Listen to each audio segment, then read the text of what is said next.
السلام عليكم ورحمة الله وبركاته. بسم الله إن الحمد لله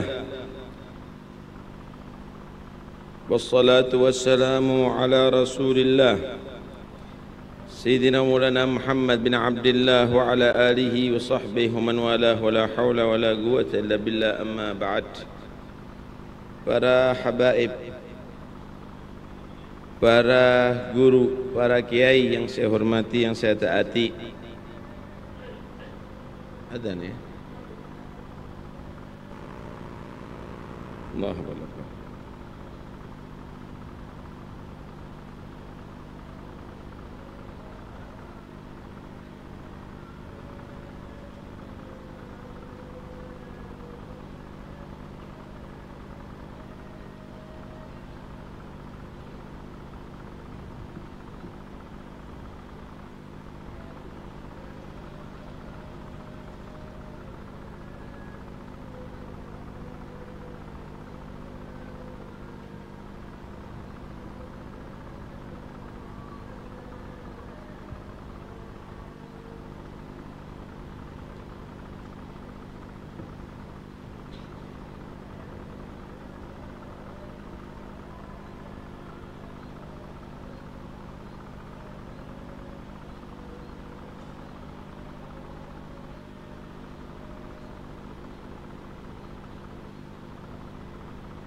Allahu Akbar.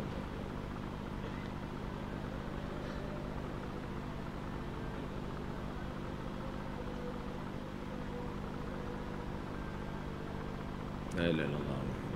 Alhamdulillah rabbil alamin. Wassalatu wassalamu wa asyrafu wa ajr.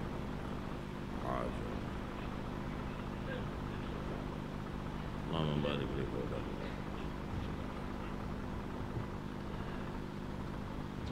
Para habaib, para guru yang saya hormati, yang saya cintai dan saya taati, segenap keluarga almarhum ila rahmatul qayyum Kiai Al-Haj Syarwani Abdan, yang saya hormati pula pejabat pemerintah yang hadir, baik yang sipil, Polri atau TNI, yang saya hormati. Hadirin sekalian rahmatillah Allah Subhanahu wa taala.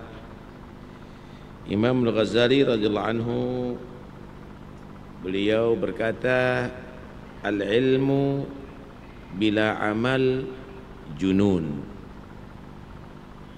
wal amal bila ilm la yakun. Coba kecilkan ya. Ilmu tanpa amal itu adalah satu bentuk kegilaan. Amal tanpa ilmu itu tidak akan mungkin terjadi, tidak akan bisa terjadi.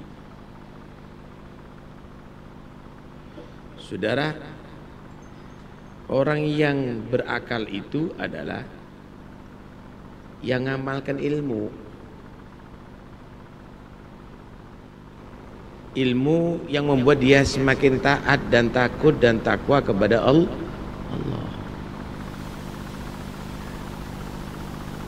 Kalau ilmunya banyak tapi tidak diamalkan, itu adalah satu kebodohan atau satu kegilaan.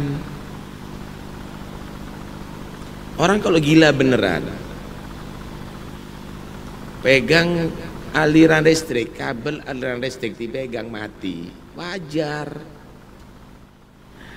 Tapi kalau ada orang ngerti ini ada aliran listrik, apalagi profesor, tahu ini ada aliran listrik, ada tulisan lagi di situ, dipegang mati, nggak wajar. Kira-kira mana yang lebih gila ini? Yang hilang akal ini atau yang ngerti tapi dia ngelanggar? Ilmu tanpa amal itu adalah satu bentuk kegilaan, itu adalah satu kebodohan.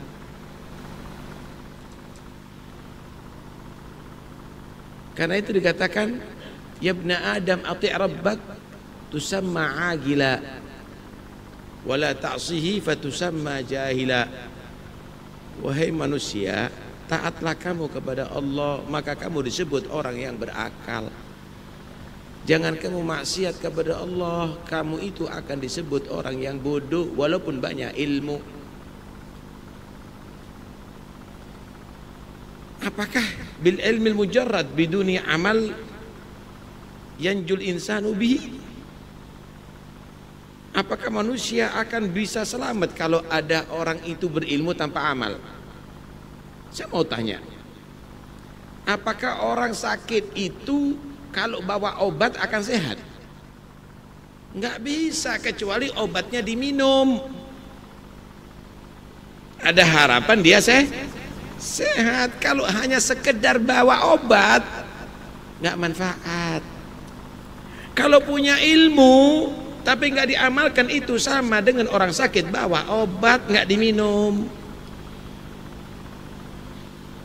Karena itu Allah menggambarkan orang-orang Yahudi yang ngerti kitab Taurat tapi nggak ngamalkan isinya, itu sama keledai bawa kitab. Alladzina hamilut Taurata thumma lam yahmiluha kamataril himar yahmilu asfara. Ada orang misalnya hidup ada di hutan, bawa pedang yang sangat tajam, kemudian bawa tombak, panah, semua macam-macam aslihah, semua macam-macam senjata dibawa. Kemudian dia diserang oleh seekor singa yang lapar. Apakah manfaat hanya sekedar membawa pedang tanpa disebetkan, tanpa dipukulkan kepada singa akan melindungi dia dari singa? Nggak mungkin dong.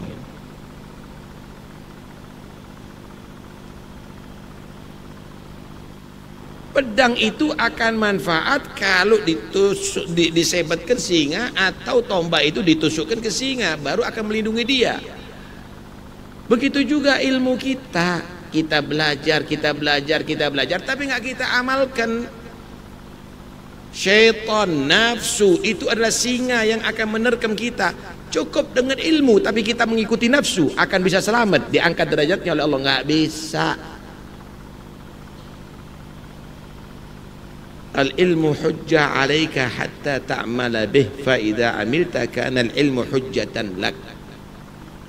Ilmu itu akan menjadi bukti yang akan menjerumuskan kamu sehingga kamu mengamalkannya. Kalau sudah kamu mengamalkan, baru akan manfaat. Iki Syarwani Abdan diangkat derajatnya bukan hanya kena ilmu, tapi ngamalkan ilmu. Karena itu yang sudah punya ilmu tugasnya adalah mengamalkan ilmu. Al-ilmu bila amal junun. Kalau beramal tanpa ilmu, la yakun, nggak akan jadi. Orang kalau mengamalkan sesuatu tanpa ilmu, sholat asal-asal sholatan, kenapa? Niru orang sholat. nggak tahu rukunnya, tambah kebablasan, tambah salah, saudara. Mengeluarkan duit, yang penting mengeluarkan duit itu adalah bagus, tambah salah. Yang dikeluarkan duit masjid, yang dikeluarkan duit amanat, tambah keliru.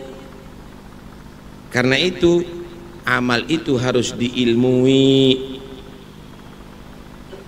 Dengarkan baik-baik kata Imam Ghazali, anna ilman la yub'iduka al-yawma 'anil ma'asi wa la yahmiluka 'ala ta'ah lan yub'idaka ghadan an nari jahannam. Ilmu yang tidak menjauhkan kamu daripada berbuat maksiat dan ilmu yang tidak membuat kamu tadi itu semangat untuk berbuat taat, ilmu itu tidak akan bisa melindungi dan menjauhkan kamu dari neraka Allah. Tahukah orang yang paling keras adabnya di neraka? Bukan orang awam, bukan orang pasar, tapi orang yang disebut alim. Kenapa nggak ngamalkan ilmu? Asyaddun nas azaban yaumal qiyamah alimun lam yanfa'hu Allahu bi'ilmih.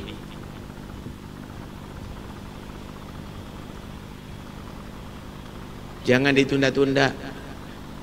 Kalau kesempatan kita mau berubah sekarang, berubah. Wahai ustadz, wahai dai-dai yang dikenal ustadz nih, yang diciumi tangannya, itu hati-hati. Jangan nanti mereka ini orang-orang akan ngelihat kita, ustadznya di neraka, muridnya masuk surga.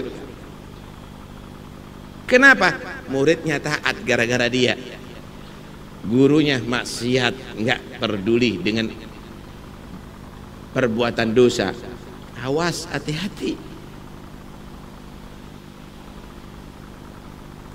Karena itu dikatakan oleh beliau, idza lam ta'malil yawm wa lam tadarakil ayyam al-madiyah taqulu ghadan yawmal qiyamah farji'na na'mal salihah fayuqalu ya ahmak anta min hunaka taji. Nanti di hari kiamat, orang-orang yang selalu menunda amal, kemudian tidak berpikir amal-amal yang dahulu tadi itu untuk ia tutup dengan amal-amal solehnya, nanti di hari kiamat, kalau sudah nanti hari kiamat, ya Allah kembali lagi anak ke dunia, atau ketika Israel sudah mencabut nyawanya, dia dikubur, ditinggal sama muridnya, pengikutnya, ya Allah kembalikan aku di dunia untuk aku beramal soleh. Maka dikatakan, ente ini baru dari mana? Ini baru sampai ente keluar daripada dunia, lah kok minta kembali lagi ke dunia? Maafi, ente terus ke akhirat sampai ke neraka. Karena itu ya ikhwani, yang paling penting dalam kehidupan di atas dunia harus punya satu prinsip. Apa prinsipnya? Kata Imam Ghazali, prinsipnya ij'alil himma fir ruh wal hazimah fin nafas wal maut fil badan. Jadikan semangat itu adalah untuk kesehatan dan kehidupan ruh. Peperangan itu adalah untuk melawan nafsu, dan kematian ada di anggota badan kamu. Saudara, di tubuh kita ini ada yang disebut ruh, ada yang disebut nafas. Badan ini akan mengikuti yang terkuat di antara duanya. Ruhnya kuat, badan ikut kepada ruh. Nafsu kuat, badan ikut kepada nafsu. Kepingin ruh kuat, kasih makanan-makanan ruh, vitamin-vitamin ruh. Apa? Perbuatan taat, dzikir, qiyamul lail, bacaan Al-Quran, dan seterusnya dan seterusnya. Ketika ruh itu kuat, subhanallah, Anda lihat kadang-kadang orang jasadnya cacat, buta dia, tapi istiqomah sholat berjamaah ada di masjid. Kadang-kadang dia tadi itu sudah tua, minta dituntun, tetap menghadiri majelis. Kenapa? Ruh kuat. Sholat sekian ratus, sholat taraweh, Masya Allah panjang, siap. Baca Quran, kadang-kadang sehari 10 juz, kuat. Kenapa? Ruhnya kuat, jasad ikut.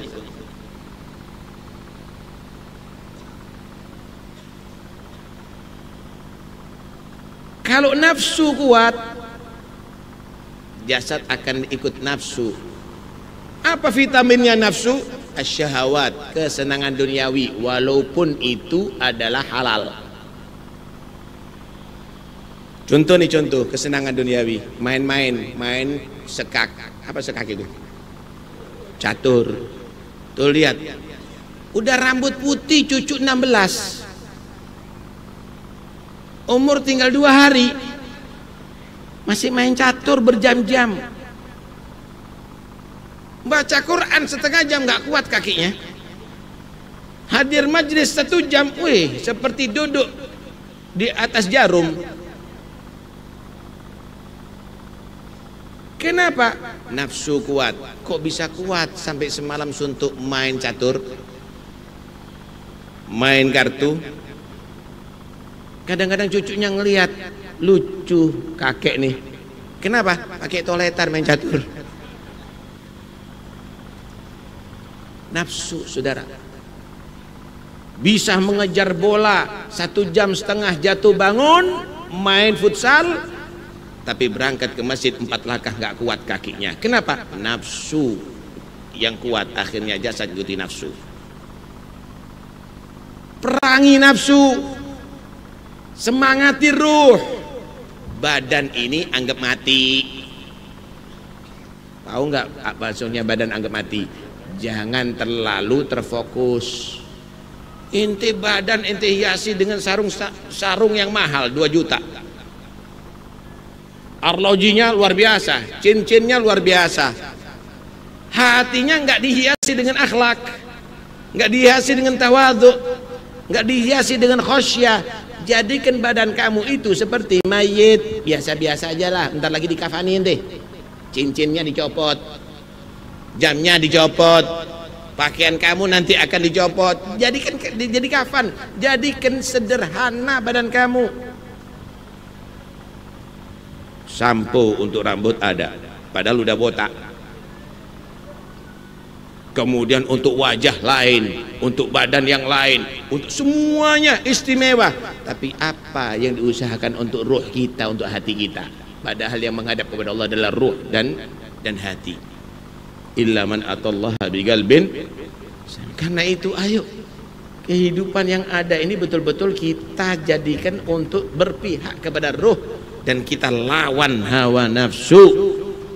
Inilah perlunya kita diadakan haul, untuk kita dikenalkan sosok-sosok orang yang soleh untuk kita tiru.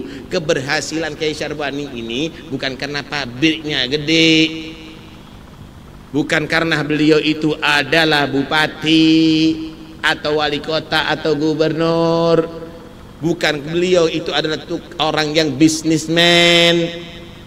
Keberhasilan beliau ini bukan karena banyak pengikut, kehidupannya sederhana, tapi semua umurnya dibuat untuk berdakwah, ikhlas karena Allah, berhasil. Sampai bisa mengumpulkan orang begini. Ini Banjar semuanya eksodus ke sini, datang ke sini semuanya. Kota Bangil jadi kota Banjar sekarang, saudara. Kenapa? Inilah keberhasilan, saudara. Terakhir, beliau Al-Imam Al-Ghazali radhiyallahu anhu menggambarkan, menukil golnya Sayyidina Abu Bakar As-Siddiq. Hadil atsad imma qafasut tuyur au istablud dawab. Ini jasad kita ini, hubungannya dengan ruh kan bakal pisah ya. Ruh ini sekarang ini seperti burung dalam sangkar atau seperti kambing dalam kandang. Ruh kita sekarang ada di jasad dalam kehidupan ini seperti burung dalam sangkar atau seperti kambing dalam kandang. Kalau ruhnya orang yang soleh itu seperti burung dalam sangkar. ketika sudah dilepas dari sangkarnya, bebas. Itu burung, dia akan naik ke pohon-pohon yang menjulang, yang tinggi-tinggi. Dia akan menikmati kehidupan yang bebas. Begitu juga ruhnya orang yang soleh, kalau keluar dari jasad, dia akan bebas dari kehidupan dunia. Wa arwahun tatiru ilal ula bi ajnihatil gharami fil maq'adis ya.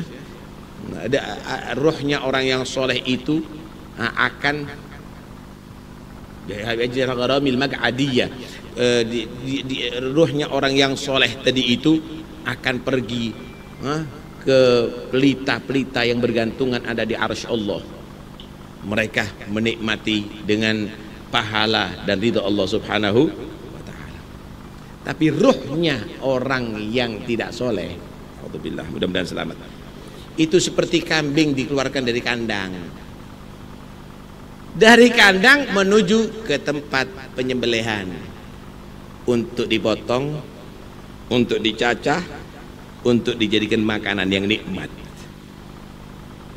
Kalau tadi itu ruhnya bebas, bisa menikmati, ruhnya orang yang soleh. Tapi kalau orang yang tidak soleh, ruhnya akan digiring untuk diadab oleh Allah di alam barzakh sampai ada neraka Allah Subhanahu wa ta'ala. Karena itu semua amal kebaikan kamu akan berpengaruh dengan ruh kamu atau dengan nafsu kamu. Tugas kamu semuanya adalah hidupkan ruh kamu dengan sehat, dengan perbuatan taat, dengan meninggalkan segala bentuk maksiat. Jangan mengikuti hawa nafsu, matikan, lemahkan hawa nafsu kamu. Maka setelah keluar dari dunia, kamu akan diangkat derajatnya oleh Allah dunia sampai akhirat, dan kamu dalam kenikmatan Allah yang abadi, dalam ridha Allah Subhanahu wa ta'ala. Mudah-mudahan insyaallah kita semuanya bukan hanya sekedar menjadi orang yang hadir dalam haul, tapi bisa mengambil ibrah dalam haul. Mudah-mudahan insyaallah bisa mengikuti jejak daripada orang-orang yang soleh yang diholi, dan mudah-mudahan insyaallah nanti di hari kiamat kita akan disambungkan dengan mereka, dikumpulkan dengan mereka. Amin ya rabbal alamin. Wa sallallahu ala sayyidina Muhammad wa alihi wa sahbihi wasallam. Alhamdulillahi rabbil alamin. Wassalamualaikum warahmatullahi wabarakatuh.